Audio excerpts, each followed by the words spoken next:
It's the OG fact checker here to give you a juicy tidbit of history that's verified.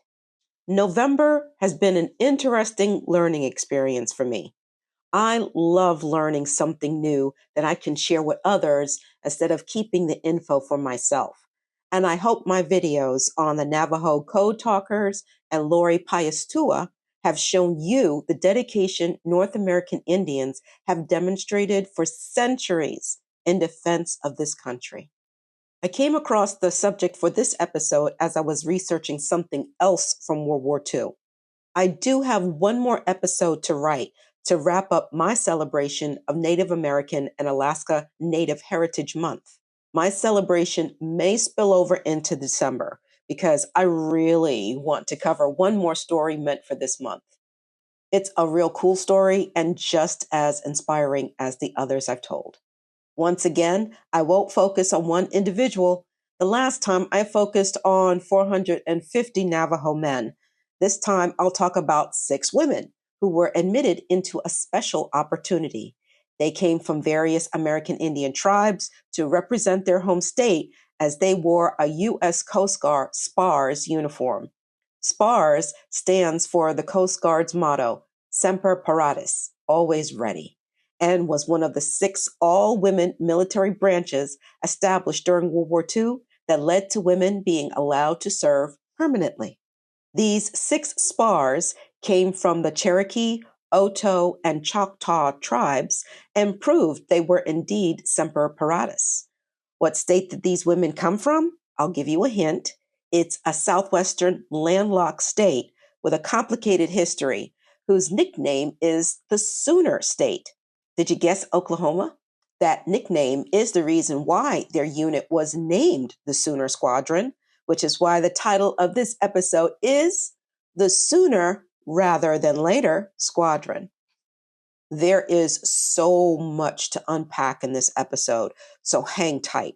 I need to give you a little bit of history about Oklahoma because once I do, everything else I'll talk about will make sense. Actually, this is going to be a U.S. geography twisted history lesson now that I think about it. The state we know as Oklahoma was once part of what was called the Indian Territory in the 1830s. This territory was basically untouched land that once belonged to France, but was ceded to Great Britain after the 7 Years' War, which was like a mosh pit of a war in which a ridiculous number of countries in Europe were fighting each other. And there were like sub-conflicts that came out of that war. And one was the French and Indian War, which occurred in North America between 1754 and 1763. The British wanted to use it to relocate Canadian Indigenous peoples to an area that was supposed to be sort of an Indian barrier state, but if you want to call it a forced settlement, that would be more accurate. Flash forward 20 years later, and the American Revolutionary War freed the colonies from Great Britain's rule. Part of the spoils of war is getting that Indian territory Britain once owned as part of the Treaty of Paris, signed in 1783, that ended the Revolutionary War.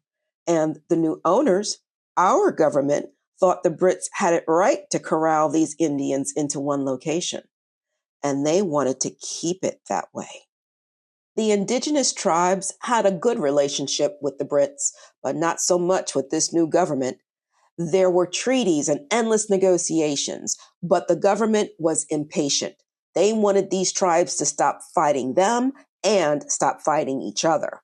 But most importantly, they wanted them in one central area for better control because there were dozens of tribes spread out across uncolonized land that the government wanted to populate. What do you do when, as a government, you want to justify taking something that doesn't belong to you? You pass a congressional act, and that's what the government did. They even passed an act to organize the territory. They split that large territory, left the upper half for settlers, and over time shrunk the lower half and established the boundaries of what would be called Oklahoma, which would be the new Indian settlement. To date, There are 38 tribes, nations in Oklahoma. In the interest of time, I'm just going to run them as I talk.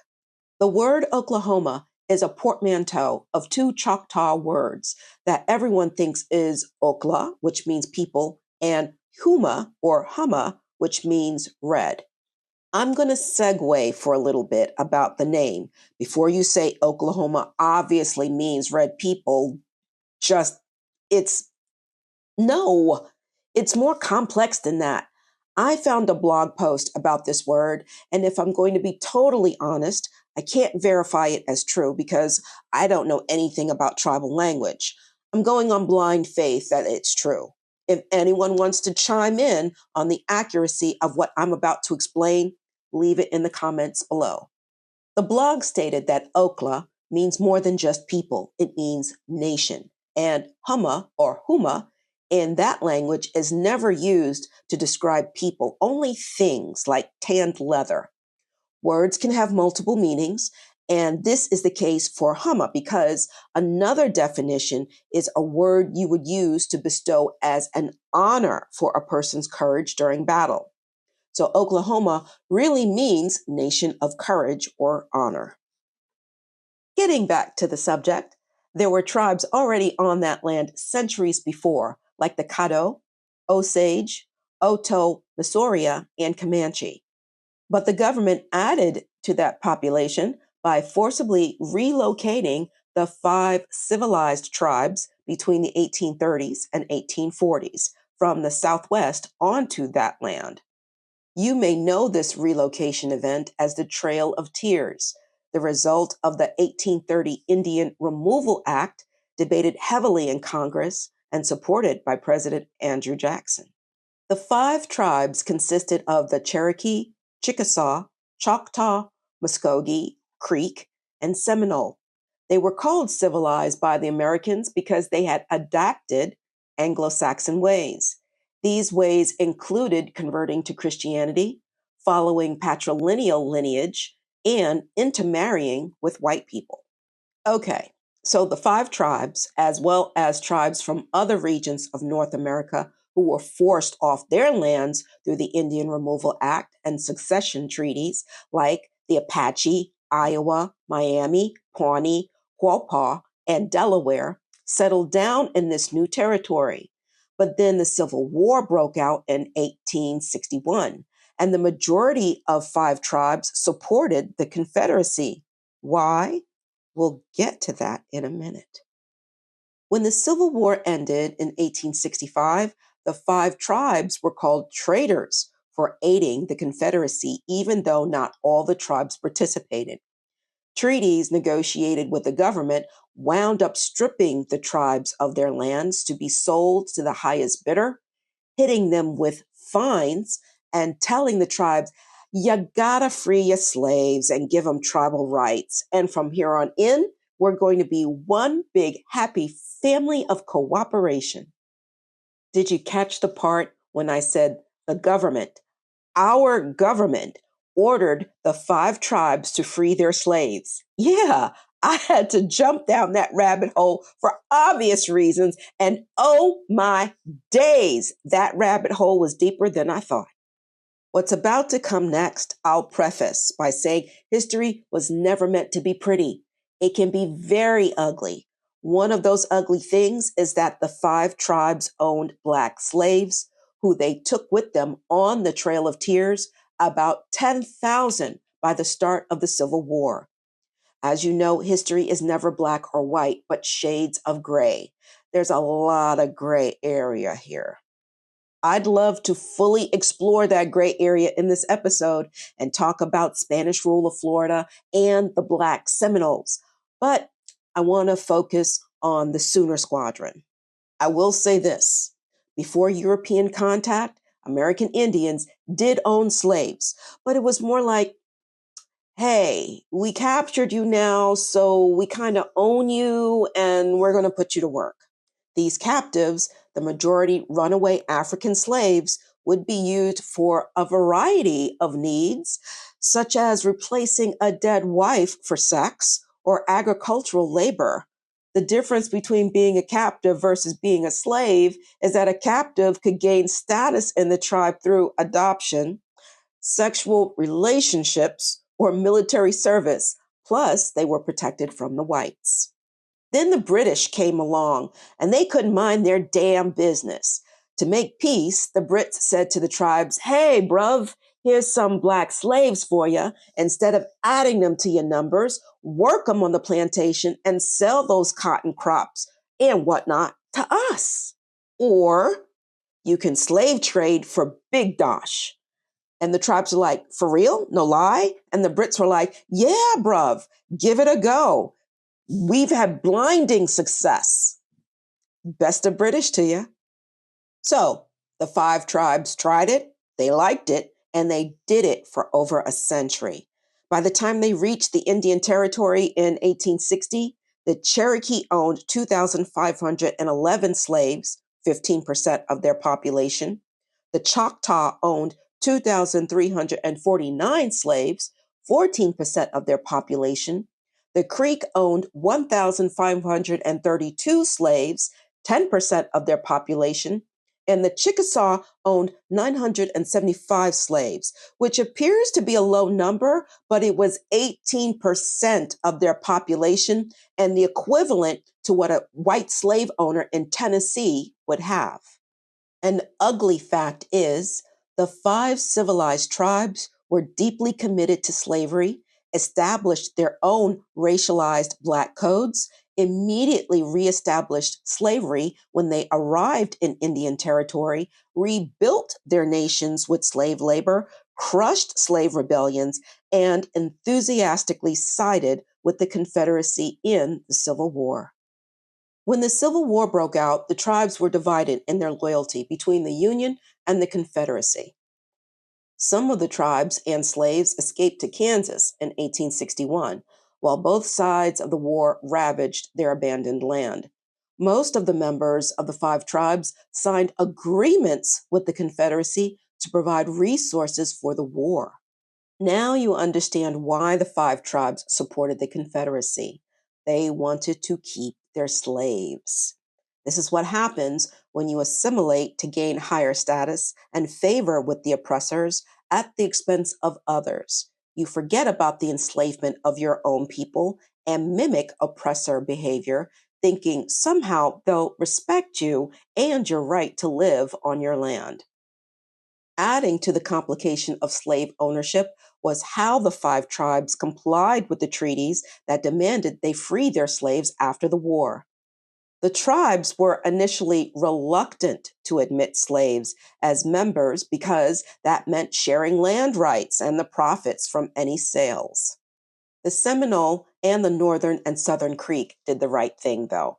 They freed their slaves, called freedmen, and granted them full citizenship in 1866, a year after the Civil War ended.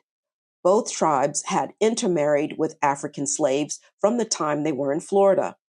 The Cherokee did adopt the freedmen in 1866 and initially only granted citizenship to those who returned to the territory in 6 months, but then later granted full citizenship. The Choctaw and Chickasaw needed a little persuasion, however, so our government, surprise, surprise, held $300,000 in escrow from the sale of their lands and said, "If you don't comply, not only will we kick you off your lands again, we'll use that money for something else."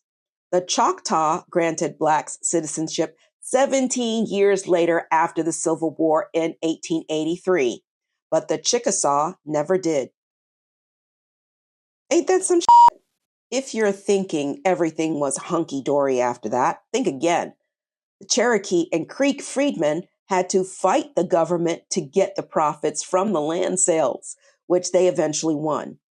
The General Allotment Act of 1887 plus the Curtis Act of 1898 permitted allotting land to individuals instead of tribes as a whole, and allowed the government to override any allotment decisions made by the tribes who kept stalling freedmen when they submitted a land claim.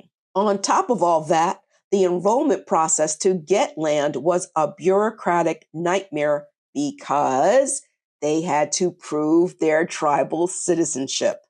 When the rolls closed in 1907, freedmen eligible for land allotments numbered 23,415. Okay, you may be wondering where I'm going with all this and what does it have to do with the Sooner Squadron? I'm getting there. Just hold on.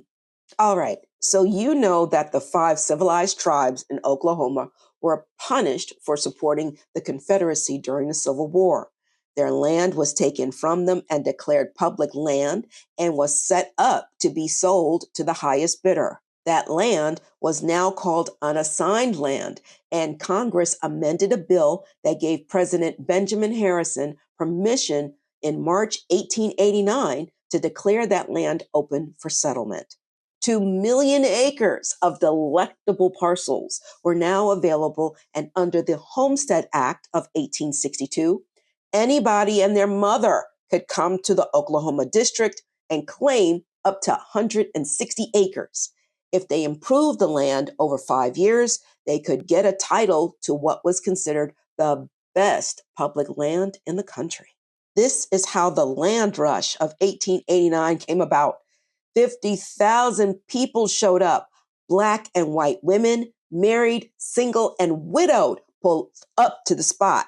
Trainloads of blacks rolled up. The Irish were like, me too. Everyone had a shot for a piece of that American dream. But they had to wait until the president gave the signal to bum rush the land and stake a claim.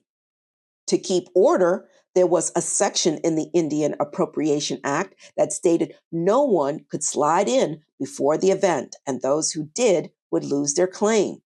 This provision became known as the Sooner Clause, but this didn't stop people from trying something both legally and illegally, and these cheaters were known as Sooners.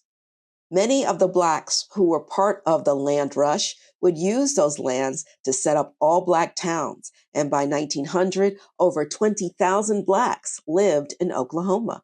See, I got there sooner rather than later. All right, let's move on. When Pearl Harbor was attacked in 1941, the U.S. didn't just jump, they sprinted into action. The one thing President Roosevelt had been trying to avoid since Germany invaded Poland in 1939 had come to pass, a world war. But there were a couple of snafus that made that sprint into action drag just a little. World War II was definitely an industrious period that sparked U.S. ingenuity and out-the-box thinking that figured out how to take nothing and turn it into something. If you want to win a war, what do you need? You need equipment, tanks, food, guns and artillery, ships, boats above and below the surface. But most of all, you need people. I said earlier that President Roosevelt had worked hard at keeping the U.S. out of war. He even campaigned on it for his reelection. But Germany was trampling through Europe, colluding with the Soviet Union, Italy, and Japan to carve up and occupy countries like a game of Risk. Japan had already invaded China, controlling most of Manchuria, since 1931. Poland was the first to fall to Germany in September 1939, followed by Denmark, Norway, Belgium, the Netherlands, Luxembourg, and France between April and May of 1940. Countries like Bulgaria, Hungary, and Romania partnered with Germany to create what was called the Axis. By fall of 1940, Italy invaded Egypt and Greece. However, one alliance eventually crumbled when in November 1941, Germany betrayed the Soviet Union by using Finland and the Axis to invade key cities in Russia. Britain was the holdout, protected somewhat by the English Channel from an invasion, but still vulnerable from the air. Plus, with German occupation of France, it's only a matter of time before the Germans attempt to cross the Channel. The country is growing weaker financially. War is expensive, and with their cash and gold reserves exhausted, Britain is in dire need of aid only the U.S. can provide. And Roosevelt provided that aid after a few concessions from Britain. He gave them 50 destroyers through a destroyer for bases agreement and passed H.R. 1776, Lend-Lease Act, an act to promote the defense of the United States, which he signed in May 1941.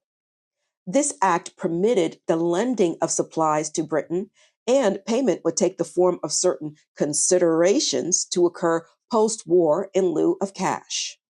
The Lend-Lease Act would help Britain and 29 other countries that included the Soviet Union, China, Australia, and New Zealand at a cost of $50 billion. Not only did the U.S. provide clothing, fabric, and leather goods for uniforms and non perishable food items, the U.S. also provided tools to build roads and airstrips and military hardware that included aircrafts, tanks, and ships. The only problem with this generosity is that when it came time to enter the war, the U.S. was short on resources because Roosevelt had helped out Britain. Emergency legislation passed between 1941 and 1942 gave approval to use untapped resources as well as create new ones. One important existing resource that was tapped was the U.S. Coast Guard, which was activated in July 1941 under Executive Order 8929, signed by President Franklin Roosevelt. This order mandated the transfer of the Coast Guard to the Department of the Navy from the Treasury Department and would operate under that department until further notice. In terms of personnel, 231,000 men were added to U.S. Navy ranks to serve at sea, mostly to operate Higgins boats to transport Marines. With all the men overseas, more people were needed to take their place. And that's when Roosevelt decided to tap another resource in plain sight: women. Public Law 772 of the 77th Congress, second session, signed in November 1942, allowed for the establishment of the U.S. Women's Army Corps, or WACS, the U.S. Naval Women's Reserve, known as the WAVES, the Marine Corps Women's Reserve, the U.S. Women's Air Force Service Pilots, or WASPs, the Military Nurse Corps, and the U.S. Coast Guard SPARS. As much as 350,000 women worked as nurses, mechanics, clerks, photographers, parachute riggers, gunnery instructors, air traffic controllers, weather forecasters, postal workers, translators, and radio operators, to name a few of the 200 occupations available to them. And more than 800 of those 350,000 were American Indians. By the end of the war, 13,000 of those women joined the SPARS. But at that time, the Navy needed more women. That's when Ensign Mabel Martin was tasked by the Navy to find 100 women to recruit for the WAVES and the SPARS from Oklahoma. Ensign Martin's sales tactic was the chance to represent their home state with honor. And guess what? If they enlisted with a friend, they could travel and attend boot camp together. And so that everyone will know what state they came from, they called this cohort the Sooner Squadron. The Sooner Squadron had 800 men and women, natives from various tribes and non-natives, and 6 women: June Townsend Gentry, Yuchi Choctaw; Nellie Locust, Cherokee; Lula Mae O'Bannon and Lula Mae Bell Average, Choctaw; and Corinne Goshaway Goslin Zinkteno and Mildred Marjorie Cleghorn Womack, Otoe, Missouri. All women trained at the Biltmore Hotel in Palm Beach, Florida. I'll start with June Townsend Gentry because she's the easiest. Gentry was born June Townsend in Oklahoma in 1922 and was the product of a Yuchi mother and Choctaw father. Like the other 6 women, she attended one of those assimilation boarding schools I talked about in episode 22 on the Navajo Code Talkers. But where the Navajo resisted these schools, members of the 5 tribes did not. Gentry attended Oklahoma Presbyterian College. In 1976, an application was submitted to the Department of the Interior requesting the college building be added to the National Register of Historic Places. The statement of significance on the 1976 application began: Oklahoma Presbyterian College represents nearly three-quarters of a century of labor by the Presbyterians on behalf of primarily Oklahoma Indians. Work here in Durant began in 1894 when the Home Missions Committee of the Presbyterian Church in the United States opened Calvin Institute, a co-educational school for Indians of the Five Civilized Tribes. The statement goes on to say that when Oklahoma achieved statehood in 1907, the school expanded and normal schools were created to educate future teachers. The school moved to a new site and was a 4-year school until 1916 when it was reduced to 3 years. The school limped along financially, supported by wealthy Oklahoma Indians who covered deficits. The school then merged with another, became co-ed, and then eventually closed in 1966. Gentry married a man called Blue Gentry Jr. in 1941 and was working at the Douglas Aircraft Company when she decided to join the Spars in 1943 to be in the Sooner Squadron. There is little information about what happened to her after training, but she was going to be assigned office work. Nellie Locust was born in Vinita, Oklahoma in 1921 and was from the Cherokee Nation. She only spoke Cherokee until she attended Seneca Indian School, learning English, among other things, for assimilation. She then attended Haskell Indian Junior College, located in Lawrence, Kansas, to learn secretarial skills, which she thought would be useful for the war, so she joined the Spars.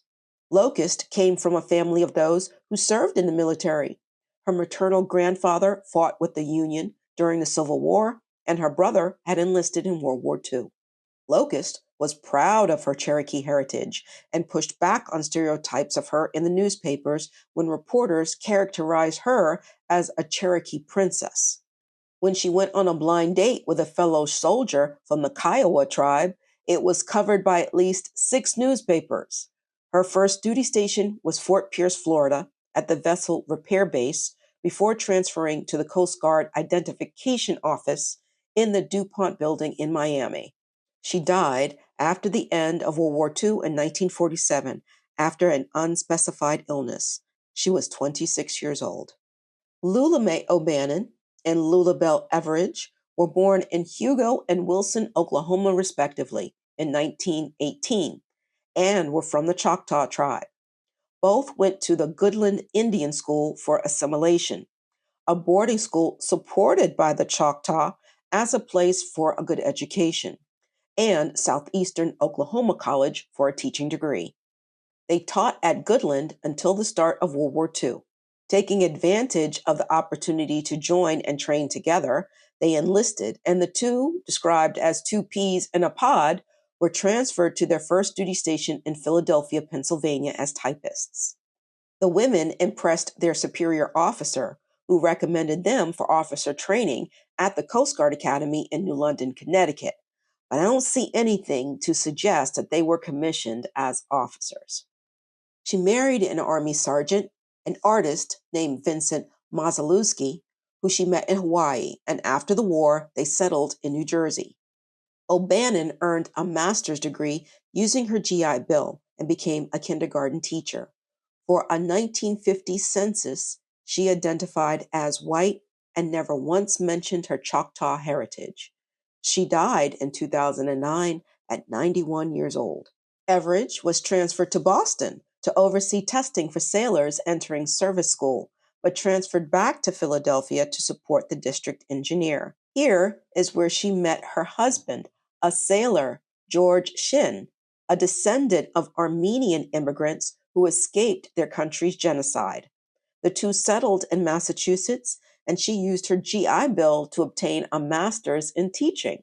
She taught elementary school for 22 years and won several teaching awards. Everidge stayed true to her Choctaw heritage and made sure her children and grandchildren were registered with the nation before she passed away in 2018 at 99 years old.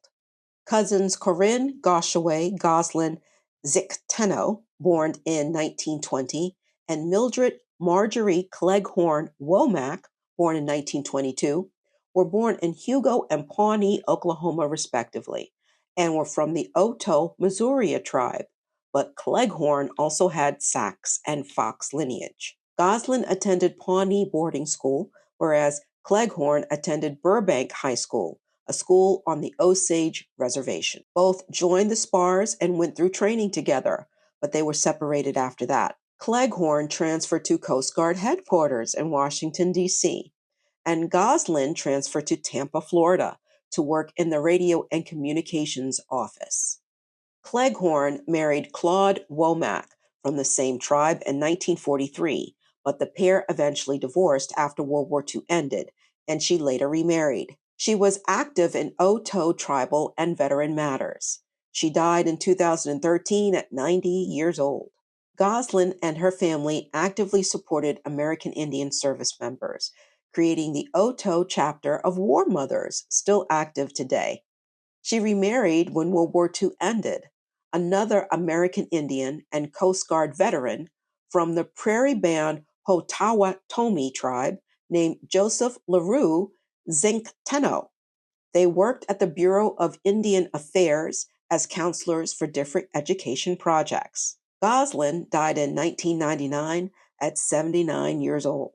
The Native American Women Warriors Association is a virtual organization that supports active and retired Native American service members. According to their website, their organization is dedicated to empowering Native American women warriors by providing the tools and support they need during active duty and beyond. If you're an American Indian female service member and would like more information on the resources they offer, including scholarships, visit their website at nawwwassociation.com. I love history. You came for the truth. Thank you for staying for the story.